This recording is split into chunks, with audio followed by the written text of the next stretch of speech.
"Excuse me, you can't park there." The shrill voice shattered our peaceful afternoon. I showed her our disabled parking permit, but Karen wasn't done. "That doesn't look legitimate. Besides, she doesn't look disabled enough." She stared at my 5-year-old daughter with pure disgust. The nightmare was just beginning. Before watching full story, comment below from where you watching. Also like and subscribe for more stories. I had just pulled into the handicapped parking space outside Tony's family restaurant, the same spot I'd used dozens of times before. My 5-year-old daughter Emma was already excited, bouncing slightly in her car seat despite her cerebral palsy making movement difficult. The woman marching toward my car looked like she'd stepped out of a country club magazine, perfectly styled blonde hair, designer clothes, and a face twisted with righteous anger. Her name tag read, Margaret Whitfield, HOA chairwoman. "This is a handicapped spot," I said calmly, showing her our valid disabled parking permit hanging from the rearview mirror. "That doesn't look legitimate," Margaret snapped, squinting at the permit. "I've seen people fake these things. Besides, she doesn't look disabled enough to need this spot." Emma pressed her face against the car window, watching the angry woman with confusion. "Daddy, why is she yelling?" "Some people just have bad days, sweetie," I said, but my patience was already wearing thin. Margaret heard Emma's slightly slurred speech and her expression turned even uglier. "Oh, I see what this is about. You're one of those parents who uses their defective child to get special treatment." "What did you just call my daughter?" I stepped out of the car, my voice dangerously low. "You heard me. I've seen your type before, exploiting sympathy to get the best parking spots, cutting in lines, demanding special accommodations. It's disgusting." I began unloading Emma's lightweight wheelchair from the trunk, trying to stay calm. "Ma'am, my daughter has cerebral palsy.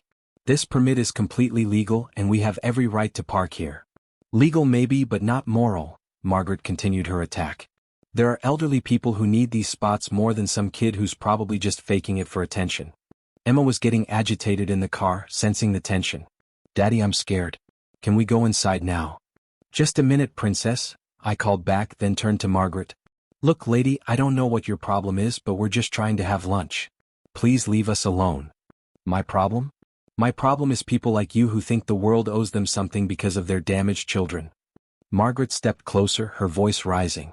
"I'm the chairwoman of the Maple Ridge HOA, and I know where you live. Maybe it's time your neighbors knew what kind of person you really are." That's when it clicked. Margaret Whitfield.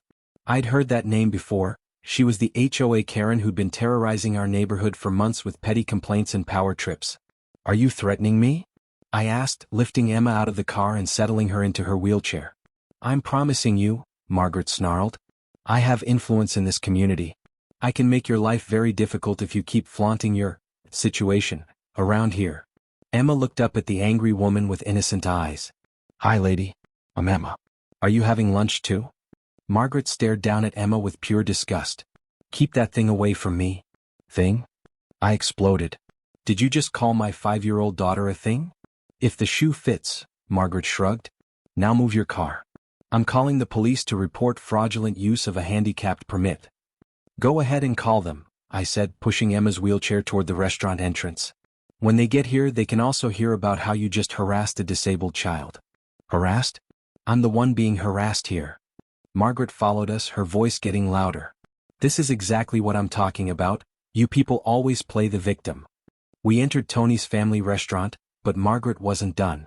She followed us inside, continuing her tirade loud enough for every customer to hear. The smell of fresh pizza filled the air as I helped Emma into her wheelchair-accessible seat.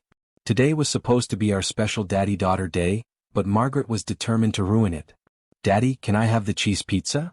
Emma asked, her words slightly slurred but full of excitement, trying to ignore the mean lady. "Of course, princess," I said, kissing her forehead while keeping one eye on Margaret. Margaret had taken a seat at the table directly behind us, not even bothering to whisper her toxic commentary to her friend who joined her. "Some people have no shame bringing those children to nice restaurants," she said loudly. "Look at it, drooling, making weird noises, probably can't even feed itself properly. It's disturbing to other families."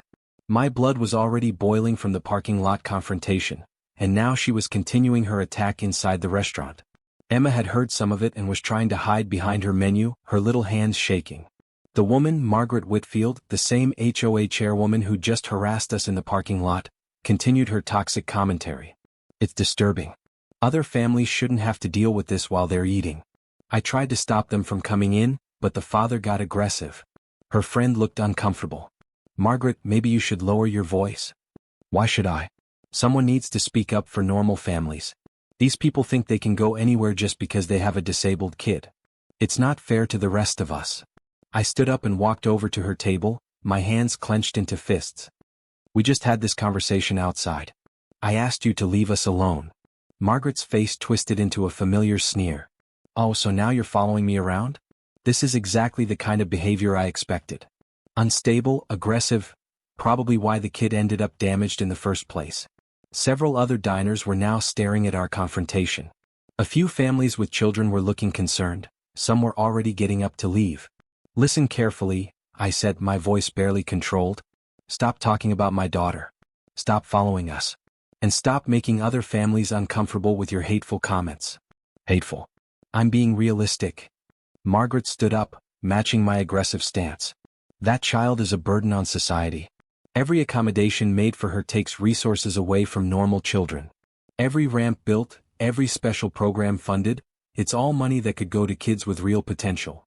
You're sick, I said, stepping back before I did something I'd regret. I'm honest, Margaret shot back. And I'm not going to sit here and pretend that thing is normal just to make you feel better about your genetic failure. Emma started crying at our table. She'd heard everything. Daddy, why does she hate me? What did I do wrong? The restaurant fell silent except for Emma's soft sobs. Every person in the place was now watching us, most looking horrified at Margaret's behavior. I returned to our table, kneeling beside Emma's wheelchair. You didn't do anything wrong, baby. Some people are just broken inside and they try to hurt others to feel better about themselves. But she said I'm not normal, Emma whispered, tears streaming down her face. You're perfect exactly as you are, I told her, wiping her tears. Don't let anyone tell you different. Margaret wasn't done. She walked over to our table, towering over Emma in her wheelchair. See how she's crying and making a scene? Margaret announced to the restaurant. This is exactly what I'm talking about. These children can't control their emotions, they disrupt everyone around them, and the parents expect us all to just accept it. She's crying because you're being cruel to her, I said, standing up again. She's 5 years old.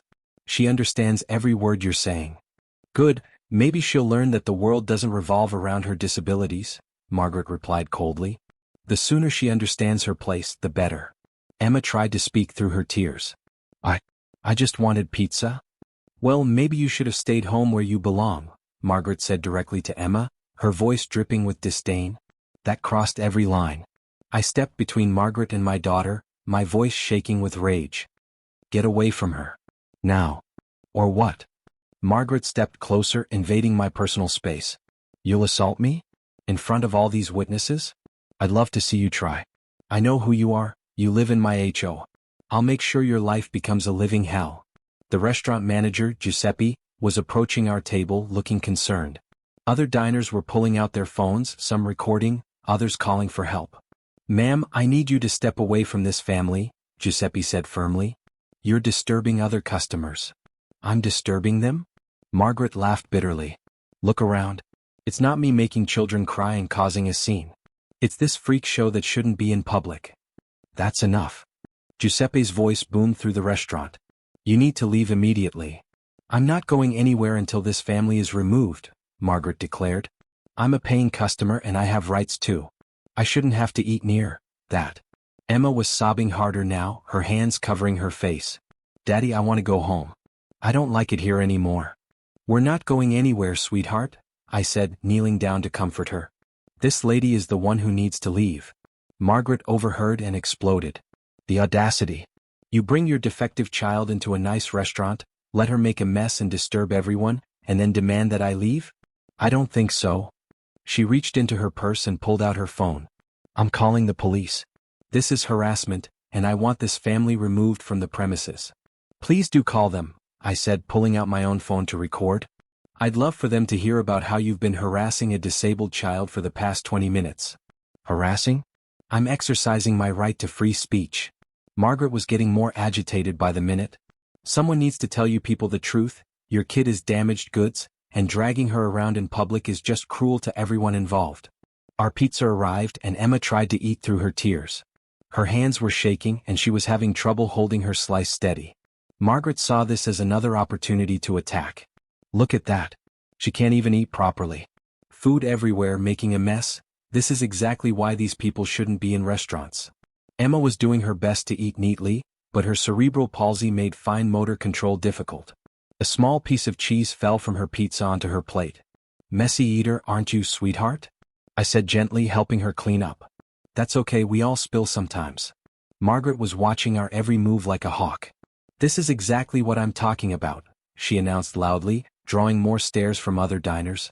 She's making a mess, disturbing everyone, probably getting food on the floor. This is a family restaurant, not a special needs facility. The only person disturbing anyone is you, I said firmly. My daughter is eating quietly and minding her own business. Quietly? She's been crying and making noise for 10 minutes. Margaret was getting more aggressive. And look at her, drooling, making those weird movements. It's disgusting to watch while people are trying to eat. Emma looked up at me with scared eyes. Daddy, why is she being so mean to me? I'm trying to be good. You are being good, baby, I assured her. Some people just have meanness in their hearts and it has nothing to do with you. Margaret stepped even closer to our table. Don't you dare teach her that she's not the problem here. I asked the problem. You're both the problem. Coming into public spaces, demanding special treatment, making everyone else uncomfortable, it's selfish. The only selfish person here is you, I shot back. A grown woman bullying a 5-year-old child. How does that make you feel powerful? I feel like I'm doing what everyone else is too polite to do, telling you the truth, Margaret said, her voice rising to a near shout. Your daughter is a burden, you're an enabler, and neither of you belongs in civilized society. The restaurant had gone completely silent. Even the kitchen staff had stopped what they were doing to watch the confrontation. Emma was crying again, but trying to hide it by covering her face with her small hands. Giuseppe approached again, this time with 2 of his staff members. Ma'am, I'm asking you one final time to leave this restaurant. You're banned from returning. You can't ban me. I'm a respected member of this community. Margaret was losing control completely. I'm the HOA chairwoman. I know the mayor. I'll have this place shut down for discrimination. Discrimination? Giuseppe looked incredulous. You're the one discriminating against a child. I'm standing up for normal people's rights. Margaret screamed. We shouldn't have to put up with this. That's when she made her fatal mistake. She turned back to Emma, leaning down close to her wheelchair. Listen to me, you little freak, she hissed. You're not special. You're not brave. You're just broken, and everyone wishes you would stay home where normal people don't have to look at you. Emma's crying turned into heartbroken wails. Daddy, make her stop. Please make her stop. I stood up so fast my chair fell over. Stay away from my daughter. What are you going to do about it? Margaret taunted. Hit me? Go ahead, try it. I'll sue you for everything you have and use the money to make sure freaks like her are kept away from decent people. She was standing directly over Emma now, close enough that my daughter could smell her overwhelming perfume. Emma was hyperventilating from fear and distress. You want to know what I really think? Margaret continued her psychological torture. I think you're both just looking for sympathy and special treatment. Poor little disabled girl and her devoted daddy, what a sob story. But I see right through it. Someone call the police. I shouted to the restaurant. Several people were already on their phones, but I wanted Margaret to know her time was up. Yes, call them. Margaret agreed enthusiastically. Tell them there's a man threatening violence because someone dared to tell him the truth about his defective child. Emma was having a full panic attack now, her breathing rapid and shallow. The nurse at the table across from us came over to help, kneeling beside Emma's wheelchair. Sweetheart, can you try to breathe slowly with me? The nurse said gently. In and out, nice and easy. Margaret watched this with satisfaction. See? She can't even handle a simple conversation without having a meltdown. This is exactly why these people shouldn't be in public. You're watching a 5-year-old have a panic attack because of your abuse and you're proud of it? I asked, incredulous. I'm watching the natural consequences of bringing an unstable child into public, Margaret replied coldly. This is on you, not me. The nurse looked up at Margaret with disgust. Lady, you just psychologically tortured a disabled child. You should be ashamed of yourself. I should be ashamed? For telling the truth. Margaret laughed bitterly. You people are all the same, enablers who pretend these defects are normal instead of admitting their burdens on society. Emma was slowly calming down with the nurse's help, but she was still trembling. Daddy, I want to go home. I don't feel good. We're not going anywhere until the police arrive, I said firmly. This woman is going to face consequences for what she's done. Consequences? Margaret scoffed. For exercising free speech? For telling a parent some hard truths about their damaged child? I'd like to see you try. She pulled out her phone and started recording. I'm documenting this harassment. A man is threatening me because I politely suggested his disabled child might be better suited to staying home. Politely? Giuseppe had been listening to everything. Lady, you called a 5-year-old a freak, a burden, and told her she was broken. There was nothing polite about it. I was being honest, Margaret insisted. Someone had to tell them the truth that everyone else is too politically correct to say. The sound of sirens filled the air. Margaret's face went pale for the first time since this started. Good, she said, trying to sound confident. Now they can remove this disruptive family and restore peace to this restaurant. But I could see the fear creeping into her eyes. She was starting to realize that maybe, just maybe, she'd gone too far. 2 police officers entered the restaurant, Officer Martinez and Officer Johnson. The entire restaurant erupted in voices, everyone trying to explain what they'd witnessed. She's been harassing that little girl for 20 minutes. She called the child horrible names. She followed them from the parking lot. The little girl is having panic attacks because of her. She said the most disgusting things I've ever heard. Officer Martinez held up his hand for silence. Let's start from the beginning. What exactly happened here? Margaret jumped in first. Officers, thank God you're here. This man has been threatening me because I complained about his child's disruptive behavior. He's creating a hostile environment, and I demand he be removed. That's not what happened, Giuseppe said firmly.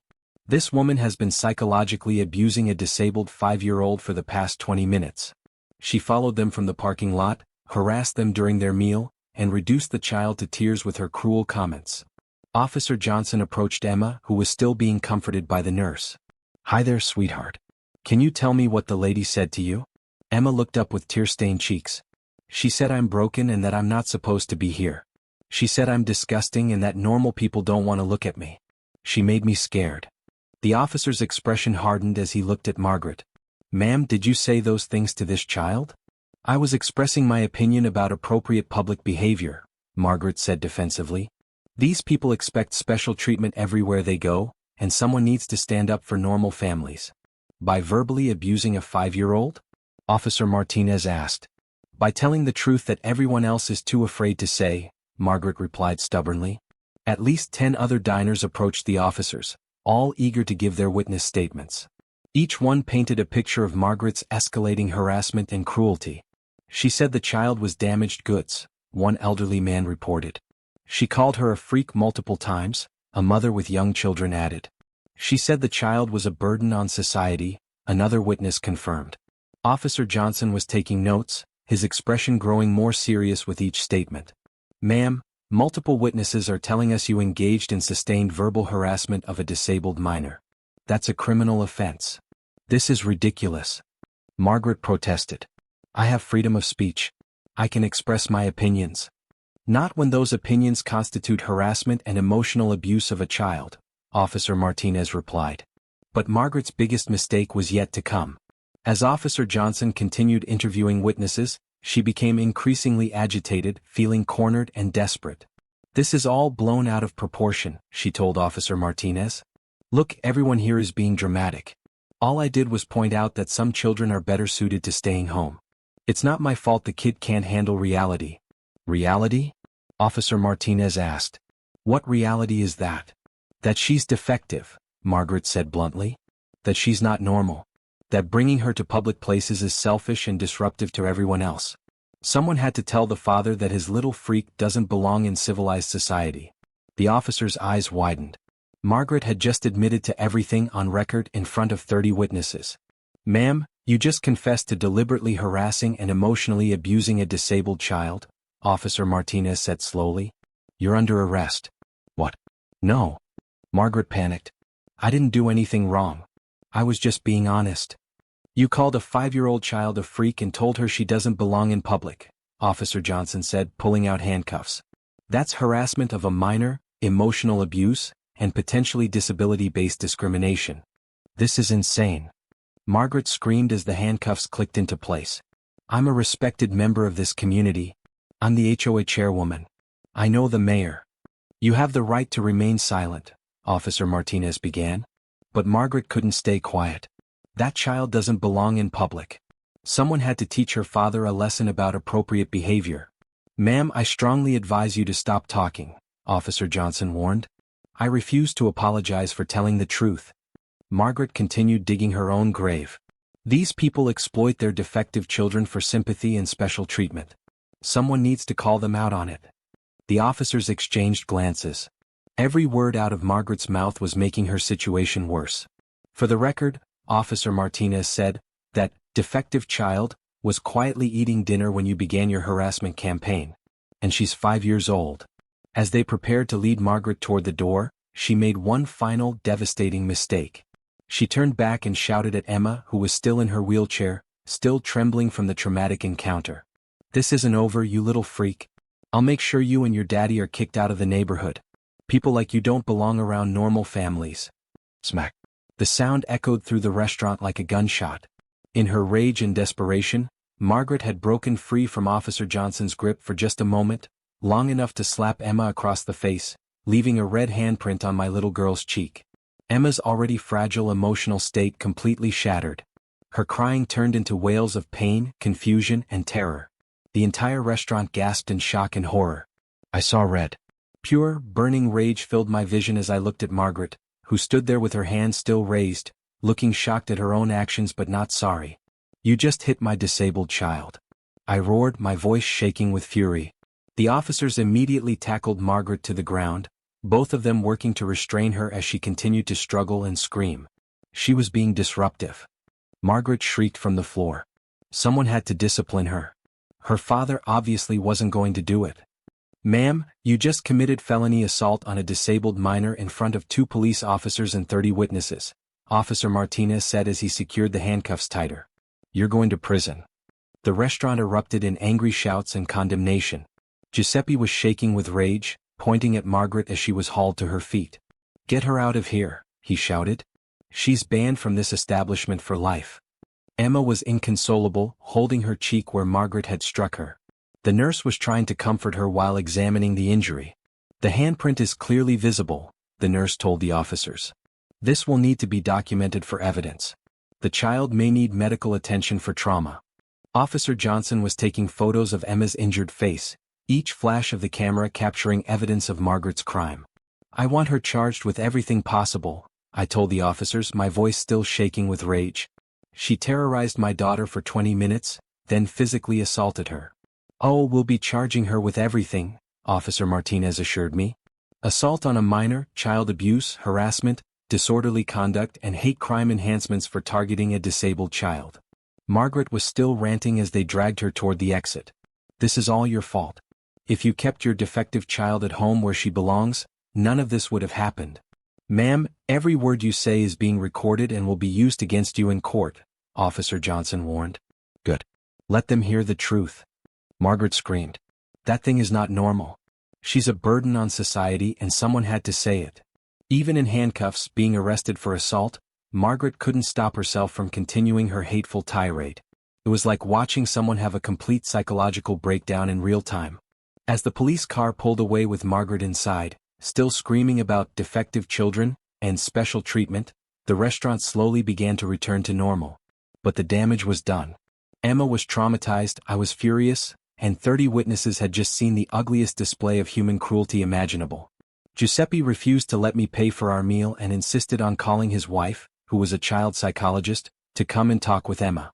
Other families approached us with words of support and encouragement. Your daughter is a beautiful little girl, one grandmother told me with tears in her eyes. That woman was pure evil. I have a nephew with autism, another man said. What she did was unforgivable. I got everything on video if you need it for court. The support from strangers was overwhelming, but nothing could erase what Emma had just experienced. She clung to me, asking over and over why the lady hated her so much. Some people have sickness in their hearts, I told her. It's not about you, baby. You're perfect just the way you are.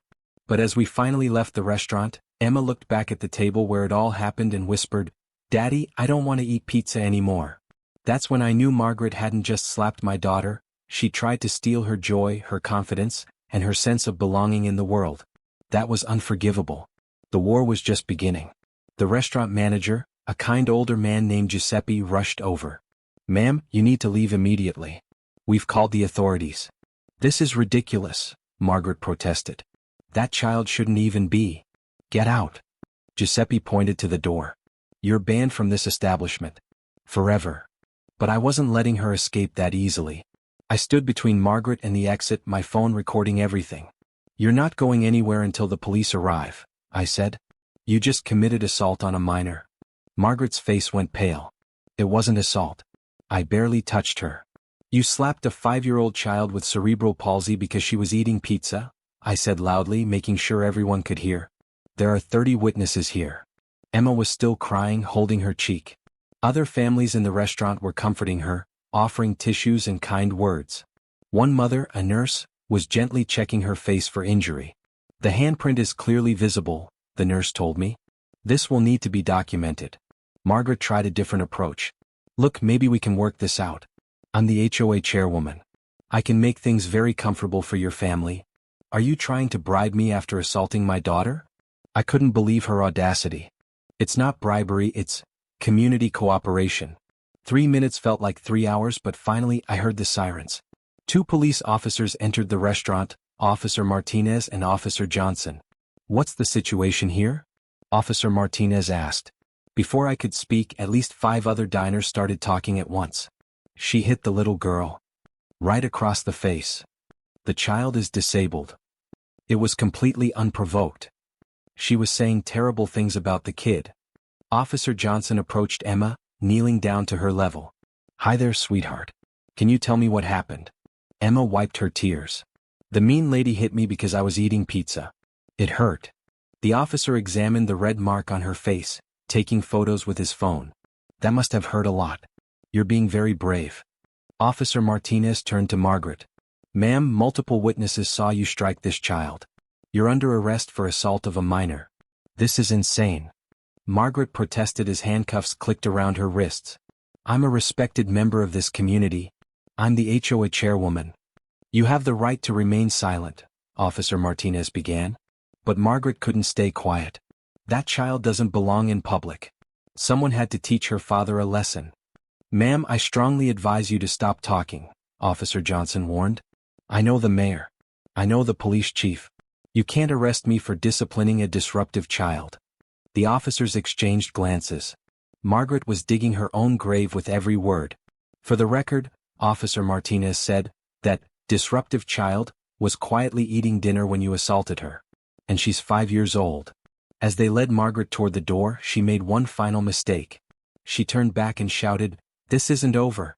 I'll make sure you and your defective daughter are kicked out of the neighborhood." The restaurant erupted in angry voices. Giuseppe stepped forward. "Ma'am, I've been recording this entire conversation for our security footage. Everything you've said is documented." Margaret's face went white as she realized the full extent of her situation. After the police left with Margaret, the restaurant transformed into a support network for Emma. The staff brought her a special dessert with extra whipped cream. Other families stopped by our table to check on her and share encouraging words. "Your daughter is beautiful," one grandmother told me. "That woman was sick in the head." Giuseppe refused to let me pay for our meal. "Family takes care of family," he said with tears in his eyes. The next morning I woke up to my phone buzzing constantly. The story had spread through social media overnight. Someone had recorded Margaret's arrest and posted it online. The video had millions of views with comments pouring in from around the world, all supporting Emma. But the real surprise came when I checked my email. Margaret had sent me a message from jail. "I'm willing to drop all charges if you don't press charges against me. I made a mistake, but we can work this out privately. I have connections that can make your life difficult if you pursue this." I forwarded the email directly to the prosecutor's office. Attempting to coerce a victim? That was another charge to add to her growing list. The legal proceedings moved quickly. Margaret's lawyer tried to argue that it was a momentary lapse in judgment, but the video evidence was overwhelming. Her own words condemning Emma sealed her fate. During the trial, the prosecutor played the restaurant security footage. Watching Margaret slap Emma again, even on video, made me sick to my stomach. But it also showed the jury exactly what kind of person they were dealing with. Emma, brave as always, testified via video link from a child-friendly room. When asked why she thought the lady hit her, Emma said simply, "I think she forgot that everyone deserves kindness." That statement brought several jurors to tears. Margaret was found guilty on all charges: assault of a minor, child endangerment, and attempted coercion of a victim. She was sentenced to 6 months in jail, 2 years probation, anger management classes, and 200 hours of community service at a disability advocacy center. But her punishment didn't end there. The HOA board held an emergency meeting and voted unanimously to remove her as chairwoman. Her real estate license was suspended. Her husband, embarrassed by the public scandal, filed for divorce. The story spread beyond our small town. Emma received letters and gifts from people all over the world who were inspired by her resilience. A local disability rights organization asked her to be their youngest spokesperson. Most importantly, the restaurant incident led to new legislation in our state.